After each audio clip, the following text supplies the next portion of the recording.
gemeinsam mit mir und anderen gegen die geplanten Kürzungen an der Friedrich-Schiller-Universität, die euch wahrscheinlich genauso stinken wie mir, auf die Straße zu gehen und ihr nicht hinnehmen wollt. Das verdient erstmal einen kräftigen Applaus.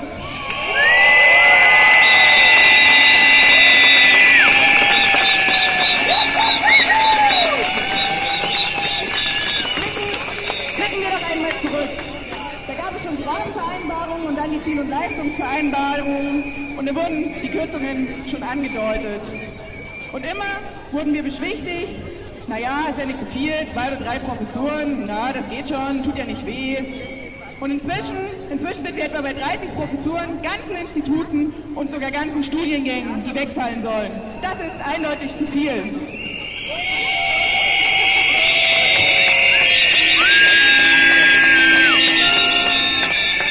Von der Dreistigkeit, das erstmal uns gar nicht erzählen zu wollen und später dann auch noch als Struktur und Entwicklung zu verkaufen, wollen wir mal gar nicht reden. Und da stellt sich mir die Frage, wie stellen die sich das eigentlich vor, die da oben, will ich sie mal nennen. Immer mehr leisten bei immer weniger Futter. Immer besser bei immer weniger Geld. Bildung ist keine Ware und steht auch nicht zum Ausverkauf. Ich möchte nicht an einer Uni studieren und nur für den sogenannten Arbeitsmarkt, um nur für den sogenannten Arbeitsmarkt vorbereitet zu werden und Studiengänge studieren, die das meiste Geld bringen und in denen ich notdürftig durchgeschleift werde. Akademische Fächer sind heute so vielfältig geworden, dass man eher noch Lehrstühle schaffen müsste, als welche abzuschaffen.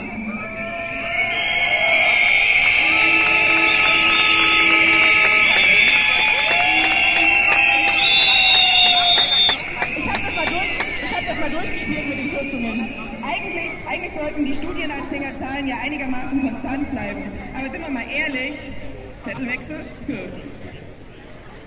Wer will eigentlich noch nach Jena und in Jena studieren, wenn ihr Studienplan nur noch die Hälfte des Wissens vermittelt als anderswo oder an einer anderen Uni? Wer will schon an einer Uni studieren, an der die Profs noch überbelasteter sind, weil sie die Lehre der gestrichenen Kolleginnen und Kollegen mit abdecken sollen?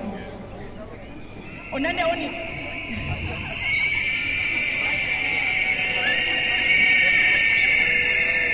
Und dann der Univerbund, Jena Leipzig-Halle bzw. Jena Erfurt.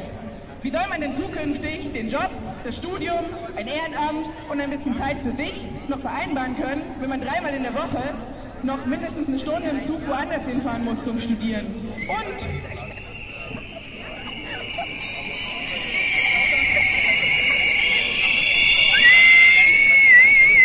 ja, ihr müsst doch munter werden, ich merke schon. Es ist ja nicht nur so, dass wir Studierende wegschicken. Im Gegenzug kommen ja auch Studierende an die Uni in Jena und dann sind wir am Ende wieder genauso viel und müssen genauso viel leisten, bewältigen und die Betreuungsrelationen sind am Ende genauso schlecht wie vorher. Und die Frage, wer soll überhaupt die ganze Pendelei nach Halle, Leipzig, Jena sind wir, Erfurt bezahlen? Kostet wahrscheinlich im Endeffekt genauso viel, wie das, was weggekürzt worden ist. Die Liste der offenen Fragen und Fragwürdigkeiten könnte noch weitergeführt werden. Klar wird, der Struktur und Entwicklung ist dieser Plan nicht, eher Chaos und Apokalypse. Das hat inzwischen... hier, hallo, munter werden.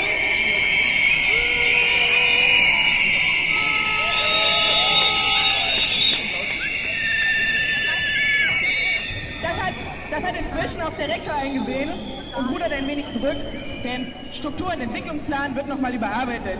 Ich wage jedoch zu behaupten, dass das höchstens eine Verschlimmbesserung werden kann. Deswegen fordern wir als Bündnis der Beginn keine Kürzungen, sondern eine ausfinanzierte Uni Jena und Uni überall.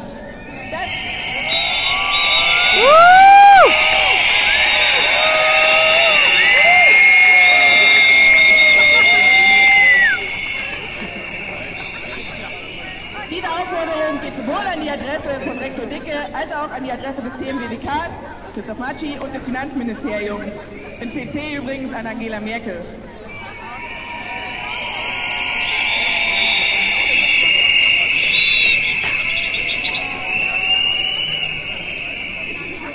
Statt Sachzwänge anzunehmen und nach unten zu treten, heißt es anpacken.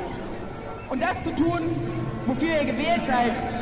liebe Oberen. Ein gutes Leben und eine gute Bildung, eine gute Uni für alle.